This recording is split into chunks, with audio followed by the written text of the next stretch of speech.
Welcome to Uma's kitchen. வணக்கம். Welcome to Uma's kitchen. எல்லோரும் எப்படி இருக்கீங்க?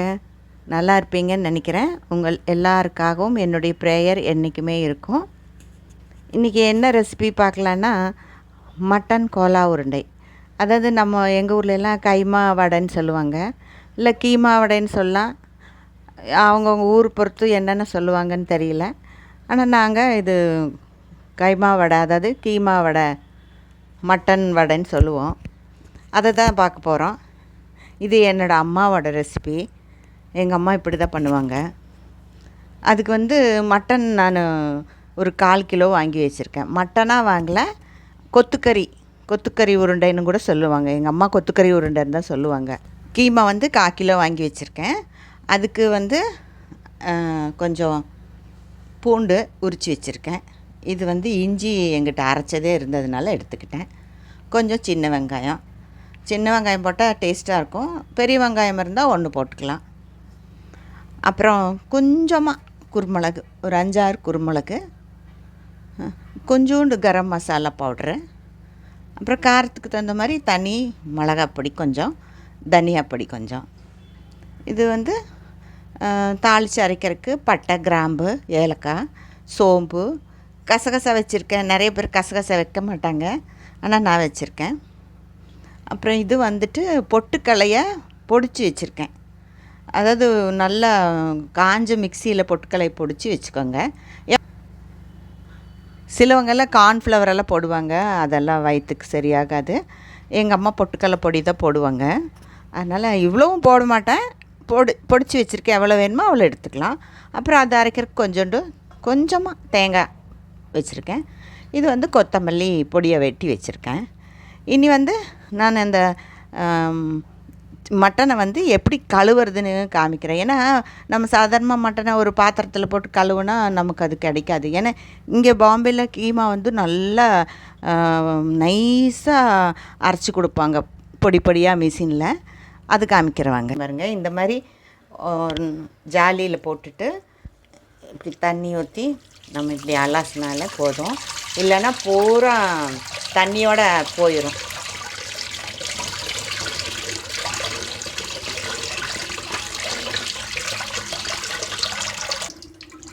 பாருங்கள், இது நம்ம அலாசிட்டோம், நல்லா புழிஞ்சிட்டா கீழே ஒரு பாத்திரத்தில் பாருங்கள் எவ்வளோ தண்ணி இருக்குது, எவ்வளோ அழுக்கு தண்ணி வந்துடுச்சு பார்த்தீங்களா. இந்த மாதிரி ஜாலி இல்லைன்னா நீங்கள் இந்த மாதிரி ஜாலியில் கூட வடிக்கலாம். இல்லைன்னா நம்ம ஜல்லடை இருக்குதுல்ல, ஜாலியே இல்லைன்னா ஜல்லடை, அந்த ஜல்லடை கூட நீங்கள் யூஸ் பண்ணிக்கலாம். நல்லா தண்ணியாக வடித்து இப்படினாலும் புழிஞ்சு வச்சிடணும். தண்ணியே இருக்கக்கூடாது, நல்லா புழிஞ்சிக்கணும். கடாய் வச்சுட்டேன், அதில் கொஞ்சம் எண்ணெய் விட்டுருக்கேன். இப்படியும் செய்வாங்க. இல்லைன்னா பச்சையாக கூட நீங்கள் இந்த கறியை அரைச்சிட்டு அது கூட இதெல்லாம் வெட்டி போட்டு கூட பிசைஞ்சு செய்யலாம். ஆனால் சில சமயம் அது என்ன ஆகுது, உதிர்ந்து போகுது. இப்படி பண்ணால் உதிரதில்லை. பாருங்கள், பட்டை, கிராம்பு இந்த எடுத்து வச்சால அது இதில் போடுறேன்.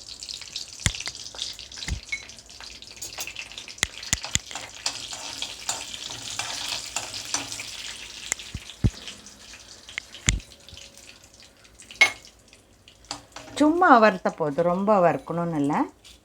குருமிளகு,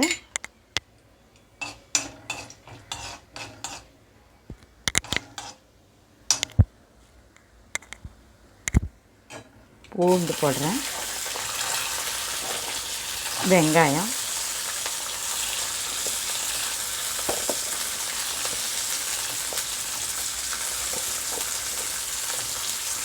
இஞ்சி கொஞ்சம் கழித்து போடுவேன். இது பச்சை இஞ்சியனா வெட்டி போடலாம். இதுக்கு கொஞ்சம் லைட்டாக வதங்கின போதும், நிறையெல்லாம் வதங்கணும்னு வேணும் அவசியம் இல்லை. பொடியெல்லாம் போடலைன்னா நீங்கள் இது கூடயே முழு வத்தல், காஞ்ச மிளகாய் போட்டுக்கலாம். தனியா, முழு கொத்தமல்லி இருக்கு இல்லையா, அதையும் போட்டு இது கூடயே நல்லா வதக்கிக்கலாம். வெங்காயத்தை வெட்டி போட்டால் உடனே போட்டிருக்கலாம். இது நான் முழுசாக போட்டதுனால இந்த முழு வெங்காயம் கொஞ்சம் உள்ளே வதங்கிறதுக்காக வெயிட் பண்ணுறேன். வேற ஒன்றும் இல்லை. இந்த கொத்தமல்லி பொடி, மிளகாப்பொடி, தனி மிளகாப்பொடி, அப்புறம் இந்த கீமாவும் இதிலையே போடுறேன். எந்த காரணத்தை கொண்டும் தண்ணி மட்டும் ஊற்றக்கூடாது. தண்ணி ஊற்றாம தான் கொஞ்சம் இப்படி நல்லா வதங்கிடுச்சுன்னா இதில் இருக்கிற தண்ணி வற்றிடும். அப்போ நம்ம அரைக்கும்போது தண்ணி விடாது. அதில் கொஞ்சம் வேகவும் செஞ்சிடும். ரொம்ப வேகணும்னு இல்லை, இந்த வெந்துருச்சு. இதெல்லாம் பார்த்தாலே உங்களுக்கு தெரியும் பாருங்கள். இதே தேங்காயும் போட்டு கொஞ்சம் கொத்தமல்லி தழை கொஞ்சம் எடுத்து வச்சுக்கலாம். ஒரு வதக்கணும், அவ்வளோதான். அதை வதக்கிட்டு கொஞ்சம் இதை அப்படியே ஆற வச்சுட்டு நம்ம அடுத்த ஸ்டெப் என்ன பண்ணலான்னு பார்க்கலாம். பாருங்கள், நல்லா ஆறிடுச்சு. இது அப்படியே மிக்ஸி ஜாரில் போட்டு அரைக்க போகிறேன். பாருங்கள், அரைச்சிட்டேன். எந்த காரணத்தை கொண்டும் நம்ம தண்ணியே சேர்த்தக்கூடாது. அதனால தான் நான் வதக்கி எடுத்தேன். நான் உப்பு போட்டு அரைக்க மறந்துட்டேன். அதனால் இப்போ இதில் உப்பு சேர்த்துறேன். இந்த கரம் மசாலா பொடி இது வேணும்னா சேர்த்திக்கலாம், இல்லைன்னா வேண்டாம். கொஞ்சம் உப்பு போட்டதுனால பிசைஞ்சிக்கிறேன். உங்களுக்கு மைய வேணுனாலும் மைய அரைச்சிக்கலாம். என் மிக்சியில் இவ்வளோ தான் அரைச்சிச்சு. கொஞ்சம் நம்ம பொடி பண்ணி வச்சுருந்தோம் இல்லையா, பொட்டுக்கடலை பொடி, அது பைண்ட் பண்ண நல்லா வரும். எவ்வளோ வேணுமோ அதை எடுத்துக்கோங்க. ஒரு 4-5 ஸ்பூன் போடலாம், அதுக்கு மேலே வேண்டாம்.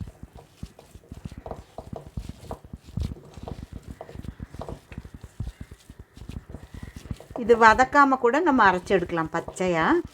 அது என்ன இப்போ கொஞ்சம் பயம் எனக்கு என்னன்னா, அது உருண்டை பிடிச்சி போடும்போது சில சமயம் அது பிரிஞ்சு வந்துடும். நான் சின்ன சின்ன பாலாக பண்ணி வைக்கிறேன். அப்போ தான் உள்ள நிதானமாக அடுப்பு எரிக்கணும். ஆனால் எண்ணெய் கொஞ்சம் சூடாக இருக்கணும். நல்லா கெட்டியாக பிடிச்சிக்கோங்க. போடும்போது நான் என்ன பண்ணுவேன், இப்படி முழுசாக போட மாட்டேன், கொஞ்சம் இப்படி பண்ணி போடுவேன். இப்படி கொஞ்சம் உருண்டை பண்ணி வச்சுட்டா ஈஸியாக இருக்கும். நான் அடுப்பு பற்ற வச்சு கடாயில் எண்ணெய் ஊற்றி வச்சுருக்கிறேன் ஆல்ரெடி. பார்த்தீங்களா, இப்படி அழகாக வந்துடும். உங்களுக்கு பச்சையாக இருந்தாலும் ஓகே, அப்படியேவும் பிசைஞ்சு வைக்கலாம். இது நான் கொஞ்சம் வதக்குனால ஆல்ரெடி கொஞ்சம் வெந்துருச்சு.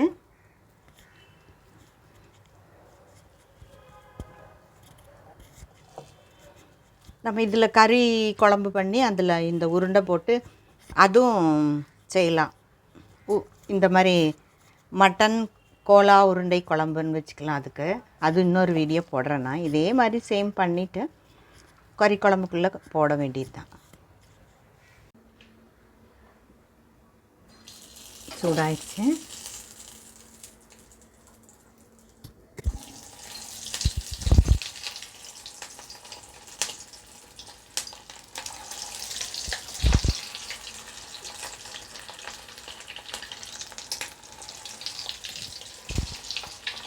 நான் எண்ணெய் கம்மியாக தான் ஊற்றுறேன். ஏன்னா திருப்பி அந்த எண்ணெய் யூஸ் ஆகாது. எண்ணெய் கொஞ்சம் சூடாக இருக்கணும். நான் அந்த கொத்தமல்லி தலையை அதில் போட மறந்துட்டு இந்த மாவில் போட்டு வச்சுருக்கிறேன்.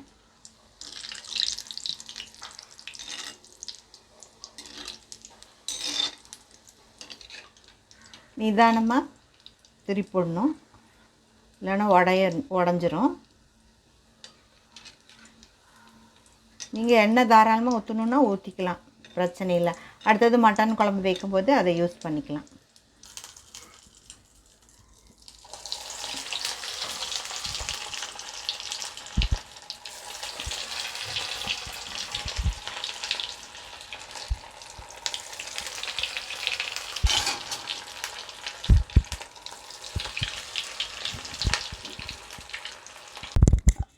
பொரித்து எடுத்துகிட்டு வந்துட்டேன். இது பாருங்கள், நான் இப்படி கொஞ்சம் அமுத்தி தான் பண்ணினேன். உங்களுக்கு நைஸாக இந்த மாதிரி பொறுப்பு வேண்டாம்னா நைஸாக அரைச்சிக்கோங்க. எங்களுக்கு கொஞ்சம் இப்படி வேணுங்கிறதுக்காக தான் நான் இப்படி அரைச்சிட்டு எடுத்துகிட்டு வந்தேன். இது பாருங்கள், நல்லா சாஃப்டாக இருக்கும், மேலே மொறுன்னு இருக்கும். இது உங்களுக்கு நான் எடுத்து வச்சுருந்தேன்ல பொட்டுக்கடலை பொடி அந்த அளவாக கரெக்டாக இருந்துச்சு. 4-5 ஸ்பூன் அவ்வளோதான், ரொம்பவும் போட வேண்டாம். இன்றைக்கி வந்து சாதம் பண்ணியிருக்கேன் சூடாக. நல்ல பருப்பு தக்காளி ரசம்,